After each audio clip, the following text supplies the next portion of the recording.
Bakal calon presiden Ganjar Pranowo mengomentari nasib dan kinerja perusahaan BUMN karya di era Presiden Joko Widodo. Menurut Ganjar, utang BUMN karya yang meningkat utamanya disebabkan oleh tata kelola yang buruk. Ganjar mengatakan sudah banyak BUMN karya bangkrut karena pembangunan infrastruktur. Menurut Ganjar, hal ini juga terjadi karena semua proyek dipegang oleh plat merah. Alhasil banyak ada sejumlah pihak yang bermain. Saat ini, pengusaha BUMN memang banyak yang mengandalkan jaring pengaman APBN. Sebagaimana diketahui, saat terjadi masalah pemerintah kemudian menyuntik modal. Ganjar pun menyindir bahwa BUMN yang merugi tidak mendapatkan sanksi. Ada nggak sih penaltinya kepada mereka kalau kamu nggak perform, kamu nggak gajian? Oleh karena itu, nantinya Ganjar Pranowo akan mengkaji perusahaan-perusahaan BUMN karya. Dalam hal itu, dia akan mengandalkan pasangannya pada Pilpres 2024, Mahfud MD.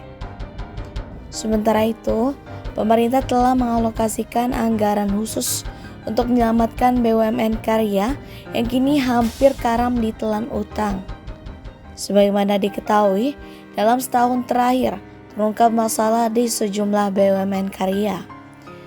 Hal ini berujung hingga utang vendor yang menumpuk dan gagal bayar surat utang macam PT Waskita Karya. Sejak 5 Mei lalu, saham Waskita disuspensi oleh BEI seiring adanya penundaan pembayaran bunga ke-11 obligasi berkelanjutan 4 Waskita Karya tahap 1 tahun 2020. Menyoal kinerja keuangan, emiten-emiten BUMN karya cenderung tidak memuaskan. PT Hutama Karya mencatatkan rugi sepanjang 3 tahun berturut-turut sejak 2020 hingga 2023. Kinerja keuangan perusahaan membaik per kuartal 3 2023 dengan laba bersih senilai 34 miliar rupiah. Akan tetapi, perlu diingat pada 2020 dan 2021, Hutama Karya mencatat kerugian masing-masing sebesar 2 triliun rupiah. Kemudian, Waskita mencatat rugi bersih sebesar 2,83 triliun rupiah pada kuartal 3 2023 dari sebelumnya meraup untung sebesar 425,29 juta pada tahun lalu. Sementara rugi per saham tercatat 98,39 rupiah per lembar. Mengutip laporan keuangan per akhir September 2023, kerugian tersebut karena pendapatan yang turun 24,14 secara tahunan menjadi 7,81 triliun rupiah dari sebelumnya 10,3 triliun rupiah. Mirip dengan Waskita, PT Wijaya Karya mencatatkan pembengkakan rugi bersih dari 13,32 miliar rupiah menjadi 1,88 triliun rupiah pada semester 1 2023. Sementara PT Adikarya membukukan laba bersih sebesar 23,54 miliar rupiah selama 9 bulan 2023, naik 11,94%. Kemudian PT PP mengantongi laba bersih sebesar 239,73 miliar rupiah pada kuartal 3 2023, naik 70%. Kendati barangkali perolehan laba sejumlah emiten membaik, akan tetapi neraca keuangan kelima BUMN karya masih belum bisa dikatakan sepenuhnya sehat. Total utang 4 BUMN karya meningkat lebih dari 12 kali lipat, hingga 130 triliun rupiah sejak Jokowi duduk di pucuk pemerintahan. Sementara total liabilitas satu kewajiban termasuk utang 4 emiten BUMN karya PSKT, Wika, Adi, PT PP mencapai 215,46 triliun rupiah per 30 September 2023. Sebagaimana diketahui, Jokowi berambisi membangun proyek infrastruktur yang ambisius Salah satunya jalan tol Trans Jawa sepanjang 1.167 km. Anggaran infrastruktur di era Jokowi meningkat signifikan dari 184 triliun rupiah sebelum dirinya menjadi Presiden RI pada 2013 menjadi 352 triliun rupiah pada tahun anggaran 2023. Penugasan yang besar tersebut yang meningkatkan rasio pengungkit atau rasio utang BUMN karya akhirnya mulai mengalami dampak yang signifikan saat pandemi COVID-19 menghantam pada 2020 lalu. Di sisi lain, Menteri BUMN Erick Thohir merespon pernyataan Ganjar Pranowo yang menyinggung kinerja BUMN karya banyak merugi bahkan bangkrut. Erick menuturkan, BUMN karya saat ini memang banyak mendapatkan penugasan pembangunan infrastruktur. Di sisi lain, dirinya juga terus melakukan perbaikan pada kondisi sejumlah perusahaan pelat merah.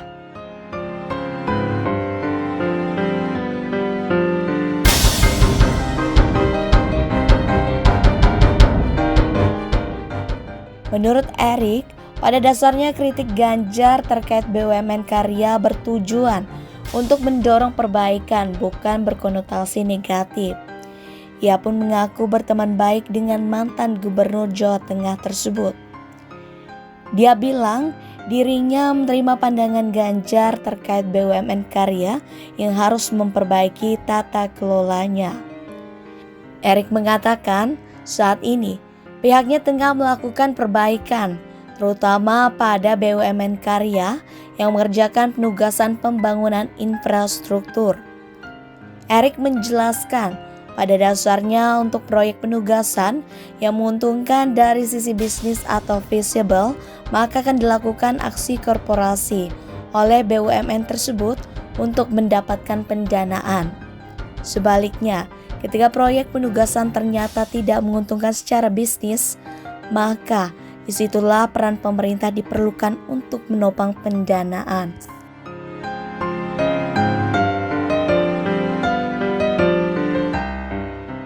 Pimpinan Komisi 2 itu dipanggilin ke ruangan Bu Mustokoweni sambil berbicara, kayak Pak Hairuman, terus ke waktu itu ketuanya saya namanya lupa, ada waktu itu yang dari Golkar, dari PAN ada, terus dari PDI ada, terus dari Demokrat, terus ya kalau nggak salah 3 wakil ketua, 1 ketua itu ada yang mulia. Cuman ada satu wakil ketua waktu itu menolak.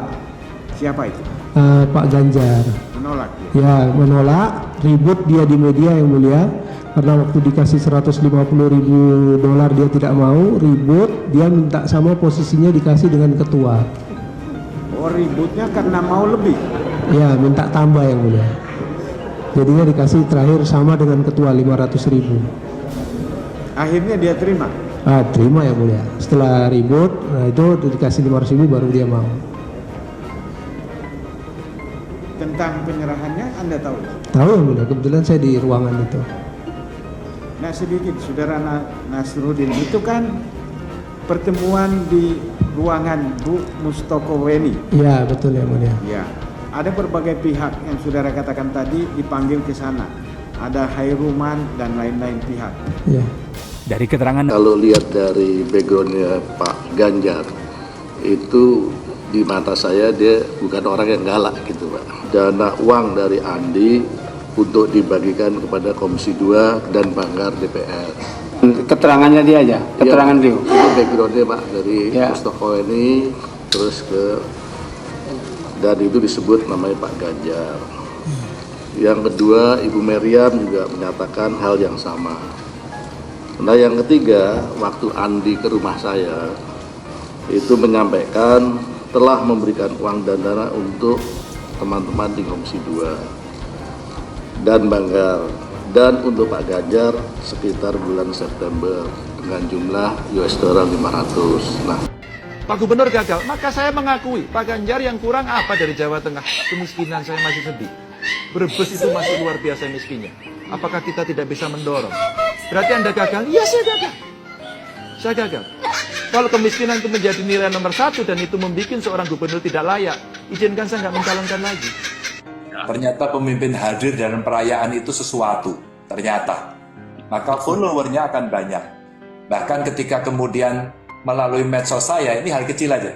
Orang ibadah, satu musola, satu kapel. Sehingga potretnya dari luar dan dua-duanya lagi beribadah. Itu hanya saya posting aja. Itu ternyata luar biasa. Dan itu ternyata viral Bapak Ibu. Sederhana kan? Tapi kalau Bapak Ibu follow IG saya, mungkin Bapak Ibu adalah subscriber YouTube saya. Sorry ya Bapak Ibu, saya YouTuber. Ya. Yang ekstrakurikulernya jadi gubernur gitu aja. Sebenarnya saya YouTuber gitu ya. Kalau saya nonton film porno itu salah saya di mana? Coba, saya dewasa. Nggak salah saya di mana kalau saya nonton gambar porno, film porno? Wong saya suka kok.